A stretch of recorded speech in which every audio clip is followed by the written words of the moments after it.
السلام عليكم ورحمة الله وبركاته. إن الحمد لله نحمده ونستعينه ونستغفره ونعوذ بالله من شرور أنفسنا ومن سيئات أعمالنا. من يهدي الله فلا مضل له ومن يضلل فلا هادي له. أشهد أن لا إله إلا الله وأشهد أن محمدا عبده ورسوله. أما بعد، يا أيها الناس اتقوا ربكم الذي خلقكم من نفس واحدة وخلق منها زوجها وبث منهما رجالا كثيرا ونساء واتقوا الله الذي تساءلون به والأرحام إن الله كان عليكم رقيبا. எல்லாம் வல்ல அல்லாஹ்வின் கண்ணியமிக்க நல்லடியார்களே, அந்த ஏக இறைவனின் மாபெரும் கருணையானது எம்பெருமானார் நபிகள் நாயகம் ஸல்லல்லாஹு அலைஹி வஸல்லம் அவர்கள் மீதும் அவர்களுடைய குடும்பத்தாரின் மீதும் அவர்களை அப்படியே பின்பற்றி வாழ்ந்து மறைந்த சத்திய சஹாபாக்கள் மீதும் சஹாபிய பெண்மணிகள் மீதும் இங்கே மார்க்கத்தை தூய வடிவில் அறிந்து கொள்வதற்காக ஒன்று கூடியிருக்கின்ற நம் அனைவர் மீதும் என்றென்றும் நின்று நிலவட்டுமாக என்று துவா செய்தவளாய் எனது உரையை ஆரம்பம் செய்கிறேன். அல்ஹம்துலில்லாஹ். நம்முடைய இந்த மயிலாடுதுறை மாவட்டம் சார்பில் தேரெழுந்தூர் கிளையில் நடக்க இருக்கக்கூடிய இந்த பொதுக்கூட்டத்தில் இந்த நிகழ்வை ஏற்பாடு செய்வதற்கு முன்பாக பல சோதனைகளையும் பல இன்னல்களையும் தாண்டித்தான் இந்த நிகழ்வை நாம் இங்கே நடத்தி கொண்டிருக்கின்றோம். இந்த நிகழ்வை இனிதே ஆரம்பிப்பதற்கு உதவி செய்த வல்ல ரஹ்மான் அல்லாஹ்விற்கே எல்லா புகழ் அனைத்தும் என்று கூறி எனது உரையை ஆரம்பம் செய்கிறேன். இறைவனுடைய மாபெரும் கிருபையினால நாம இன்றைக்கு லா இலாஹா இல்லல்லாஹ் முஹம்மதுர் ரசூலுல்லாஹ், வணக்கத்திற்குரியவன் அல்லாஹ்வை தவிர வேறு யாரும் இல்லை, முஹம்மது நபி ஸல்லல்லாஹு அலைஹி வஸல்லம் அவர்கள் அவனுடைய தூதராக இருக்கிறார்கள் என்ற இந்த அடிப்படை சித்தாந்தத்திலே நம்முடைய வாழ்க்கையை இன்றைக்கு அமைத்துக் கொள்ளக்கூடிய நல் வாய்ப்பினை வல்ல ரஹ்மான் நம்ம அனைவருக்கும் தந்தருள் இருக்கின்றான். இந்த ஏகத்துவ கொள்கை அப்படிங்கிறது ஒவ்வொரு முஸ்லிமினுடைய வாழ்க்கையில நாம இதை எவ்வாறு கடைபிடிக்கிறோம் அப்படிங்கிறத பார்த்தோம் அப்படின்னு சொன்னா, பெரும்பான்மையான மக்கள் இதில் பின்தங்கியவர்களாக இருக்கக்கூடிய நிலைமையை நம்ம கண்கூடா பார்க்கிறோம். எந்த அளவிற்கு அப்படின்னு சொன்னா, நம்மளுடைய லா இலாஹா இல்லல்லாஹ் வணக்கத்திற்குரியவன் அல்லாஹ்வை தவிர வேறு யாரும் இல்லை, இந்த கோட்பாட்டில் நம்மளுடைய ஒட்டுமொத்த முஸ்லிம்களும் இந்த கோட்பாடுல நம்ம ஒற்றுமையாக இருக்கிறோம். ஆனா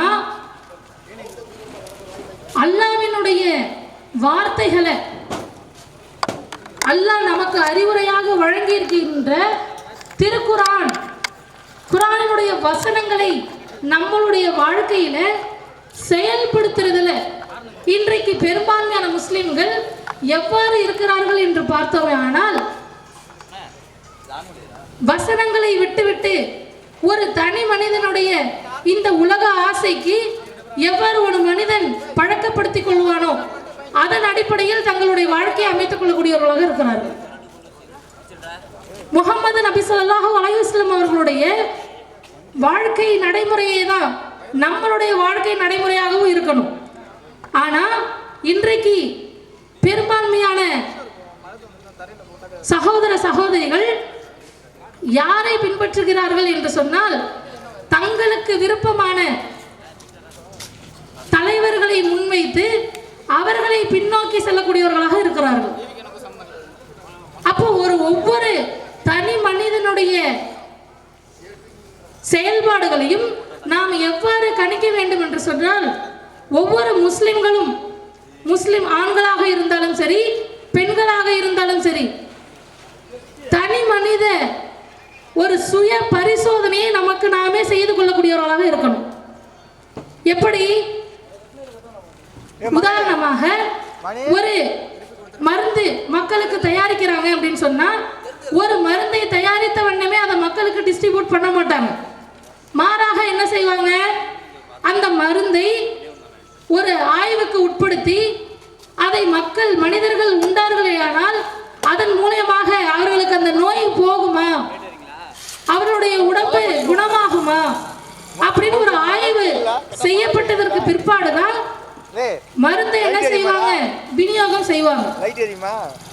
இது மாதிரி நம்மளுடைய வாழ்க்கையில எந்த ஒரு பொருளாக இருந்தாலும் சரி, எந்த ஒரு தருணமாக இருந்தாலும் சரி, அந்த சூழ்நிலைக்கு ஏற்றாப்புல அது மனிதர்களுக்கு நன்மை பயக்குமா என்பதை ஆராய்ந்துதான் ஒரு செயலை செய்வாங்க. அது மாதிரி தங்களுடைய தொழுகைகளை யாருக்காக செஞ்சுக்கிட்டு இருக்கிறாங்க? பெரும்பான்மையான சிறுவர்கள் எப்படி செய்யறாங்க அப்படின்னு சொன்னா, அம்மா திட்டுவாங்க, அத்தா நம்ம தொழுவுல அப்படின்னா அடிப்பாரு அப்படிங்கிற ஒரு பயத்தின் அடிப்படையில தொழக்கூடியவர்களாக தான் இன்னைக்கு அதிகப்படியான இளைஞர்களை நம்ம பார்க்கிறோம். சில பேர் தங்களுடைய பிள்ளைகளை பெற்றோர்கள் எப்படி அவுத்து விடுறாங்க அப்படின்னு சொன்னா, ஒரு தோளுக்கு மேல வளர்ந்துட்டா அந்த பிள்ளைகளை என்ன செய்ய மாட்டாங்க, கேள்வி கேட்க மாட்டாங்க. நீ தொழ போனியா, ஐவேளை தொழுகையை இன்னைக்கு பள்ளியில போய் தொழுதியா அப்படிங்கிற கேள்வியே இன்னைக்கு கேட்கறது கிடையாது. மாறாக என்ன சொல்லிடுறாங்க, தோளுக்கு மேல வளர்ந்த புள்ள அவன் படிப்படியா வளரும் போது அவனுக்கே அவனுடைய செயல்களை செய்ய தெரியும் இப்படின்னு சொல்லி பிள்ளைகளை நம்ம அப்படியே அதோகடியா விட்டுறோம். ஆனா அல்லாஹ் சொல்லும் பொழுது, நீ எந்த ஒரு செயலை செய்தாலும் அது உனக்கு மறுமையில நன்மை கிடைக்குமான்னு நீ சிந்திச்சு செயல்படு. அப்ப இன்றைக்கு நாம செய்யக்கூடிய எந்த ஒரு நல்ல அமல்களாக இருந்தாலும் அது நமக்கு மறுமையில பயன் தரக்கூடியதா இருக்குமா அப்படின்னு சிந்திச்சு செயல்படக்கூடிய முஸ்லிம்கள் இன்னைக்கு சரிந்து கொண்டே வருகிறோம். சாதாரணமாக ஒரு பள்ளியில போய் ஒரு பாங்கு சொல்றோம் அப்படின்னா, அந்த பாங்கு சொல்வது எப்பேற்பட்ட சிறப்பிற்குரிய ஒரு தன்மையாக அல்லாஹ் ஏற்படுத்தியிருக்கிறான். அந்த பாங்கு சொல்வதற்காக இறைவன் தரக்கூடிய மறுமையில் கிடைக்கக்கூடிய நன்மை என்ன, இதெல்லாம் இன்றைக்கு இருக்கக்கூடிய இளைய தலைமுறைகளுக்கு தெரியறது கிடையாது. ரசூலுல்லாஹ் சொல்றாங்க, யார் ஒருத்தவங்க பாங்கு சொல்றாங்களோ மறுமையில அவர்களுடைய தலை நீட்டு வாக்குல இருக்கக்கூடிய தலை கழுத்து நீண்டவர்களாக அங்க மறுமையில எழுப்பப்படுவார்கள். எப்பேற்பட்ட அந்தஸ்து! நம்ம இன்னைக்கு அதை விகாரமா பார்ப்போம். நம்ம உடம்பு இப்படி இருக்கும் பொழுது கழுத்து மட்டும் நீண்டு இருந்துச்சுன்னா பார்க்க கோரமா தானே இருக்கும். இது நம்மளுடைய யதார்த்த சிந்தனை. ஆனா அல்லாஹ் மறுமையில் மனிதர்களுக்கு மத்தியில தனியா அடையாளம் காட்டுவதற்காக அதை ஏற்படுத்தி வைக்கிறான். யாரெல்லாம் இவ்வுலகத்தில் ஐவேளை தொழுகைக்காக பாங்கு சொன்னார்களோ, அந்த நன்மையை அதிகமாக பேணி கொண்டார்களோ, அதற்கு அடையாளமாக நான் மறுமையில் அவர்களை எப்படி எழுப்புவேன், கழுத்து நீண்டவர்களாக நான் எழுப்புவேன். இப்ப இந்த நன்மை, இது பார்த்தா ஒரு சாதாரண சிறிய வேலை, ஒரு 5 நிமிஷம் ஆகுமா ஒரு பாங்கு சொல்வதற்கு.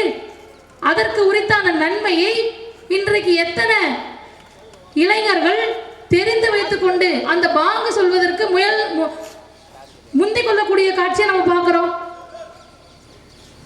பார்க்கறது கிடையாது. அந்த பணிக்குண்டு வயசாக இருக்கக்கூடிய ஆண்களை தான் தேர்வு செஞ்சு ஒரு பள்ளியில நிர்வகிக்கிறாங்க.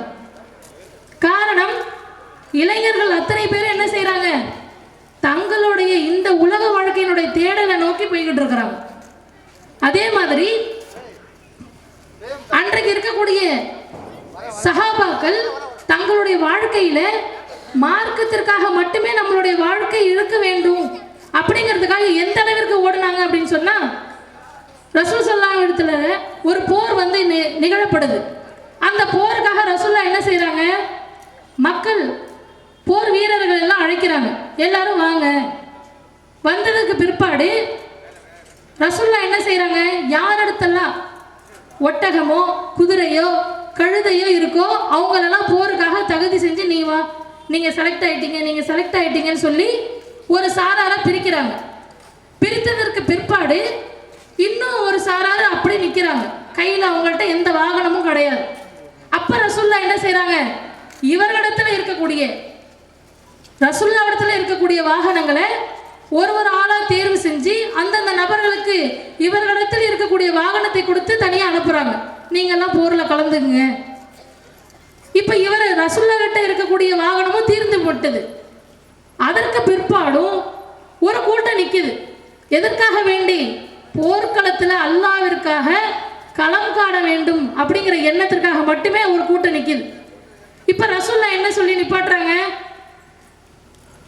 அல்லாவுக்காக நீங்கள் மனம் புரிஞ்சு கொண்டு என்ன செய்யுங்க, நீங்கள் எல்லாரும் திரும்பி போங்க, உங்கள்கிட்ட கொடுக்கறதுக்கான வாகனம் என்னிடத்துலையும் இல்லை, நீங்கள் இப்போ போர்க்களத்தில் கலந்து கொள்வதற்காக உங்களிடத்துலேயும் வாகனம் எதுவும் இல்லை, அதனால நீங்கள் என்ன செய்யுங்க, இந்த தடவை வீட்டுக்கு போங்கன்னு அனுப்பி வைக்கிறாங்க. இப்போ இந்த சம்பவத்தை அல்லாஹ் கவனித்து கொண்டு இருக்கிறோம். கவனித்து கொண்டு அந்த வீரர்கள் எல்லாம் திரும்பி சென்றார்கள் இல்லையா, அவர்களுடைய மனநிலை எவ்வாறு இருந்ததுங்கிறத ரசூலுல்லாஹ்வுக்கு இங்க வஹியா அல்லாஹ் இறக்குறான். அப்ப அல்லாஹ் தன்னுடைய திருக்குறான்ல சொல்றான், நீ யாரெல்லாம் போருக்கு வாகனம் இல்லை அப்படிங்கிற காரணத்துக்காக திரும்பி போக சொன்னியோ அவர்கள் எல்லாம் நம்மளிடத்துல ஒரு வாகனம் வாங்குவதற்கு கூட நம்மளுக்கு தகுதி இல்லாம போயிட்டோமே அப்படிங்கிற வருத்தத்தில கண் கலங்கி அழுது கொண்டே அந்த சபையை விட்டு விலகி போனார்களாம். இதை அல்லாஹ் சொல்லி காட்டுற ரசூலுல்லாஹ். அப்ப அந்த சஹாபாக்களுடைய நிலைப்பாட பாருங்க. தங்களுடைய நம்ம இன்னைக்கு அந்த இடத்துல இருந்தா என்ன செய்வோம், நமக்கு ஒரு பொறுப்பு கொடுக்கப்படுது, அதுவும் கஷ்டமான பொறுப்பா இருக்கு. அந்த பொறுப்பு நம்ம செய்ய முடியாதுன்னு நம்ம நினைச்சுக்கிட்டு இருக்கும் பொழுது எப்படிடா நம்ம இதை செய்யறது அப்படின்ற ஒரு மனக்குழப்பத்தில் இருக்கும்போது அங்கிருந்து ஒருத்தவங்க இல்லை நீங்க இதை செய்ய வேணாம் விலகிக்கலாம் அப்படின்னு சொல்லும் பொழுது ஒரு சாதாரண மனிதனுடைய இயல்பு எவ்வாறு இருக்கும், அப்பாடா ஜாலி நம்ம இதுல இருந்து தப்பிச்சிட்டோம் அப்படின்னு சொல்லி அதுல இருந்து விலகி கொள்ளக்கூடியவர்களாக இருப்பாங்க. இது மனிதனுடைய யதார்த்தம். ஆனா மார்க்கத்திற்காக இருக்கக்கூடியவர்களுடைய மனநிலை எவ்வாறு இருந்தது, தங்களுடைய வாழ்க்கை இதே மார்க்கத்திற்காக மட்டும்தான் செலவிடக்கூடியதாக இருக்கணும், அது எங்களால் பூர்த்தி செய்ய முடியவில்லையே என்று கண்கலங்கியவர்களாக வெளில சென்றுகிறாங்க. இன்றைக்கு இதே தன்மை நம்மளை சுற்றி இருக்கக்கூடிய பெரும்பான்மையான சகோதர சகோதரிகள்கிட்ட இருக்கான்னு நம்மளே சுய பரிசோதனை பண்ணி பார்ப்போமே. மார்க்கத்திற்காக ஒரு நிகழ்வை நம்ம ஏற்படுத்துறோம் அப்படின்னு சொன்னா, ஒரு நேரத்தை குறிப்பிட்டு நம்ம அழைப்பு விடுக்கிறோம் என்று சொன்னால் அந்த நேரத்திற்கு முன்பாகவே நம்ம அங்கே போய் களமிறங்கி நிற்கணும் அப்படின்னு நினைக்கக்கூடிய மனிதர்கள் நம்ம இடத்துல எத்தனை பேர் இருக்கிறோம்? எப்பொழுதும் 4:30 சொன்னாங்களா 5 மணிக்கு தான் ஆரம்பிப்பாங்க அப்படி நம்மளே கணிப்பு ஏற்படுத்திக்கிட்டு ஒரு 5:30 போனால் கரெக்டாக இருக்கும். அப்ப நம்மளுடைய யதார்த்தம் எப்படி இருக்கு? நம்ம இன்னைக்கு அவர்கள் அந்த வீரர்கள் சந்தித்த போர்க்களத்தை ஒன்றும் சந்திக்கல,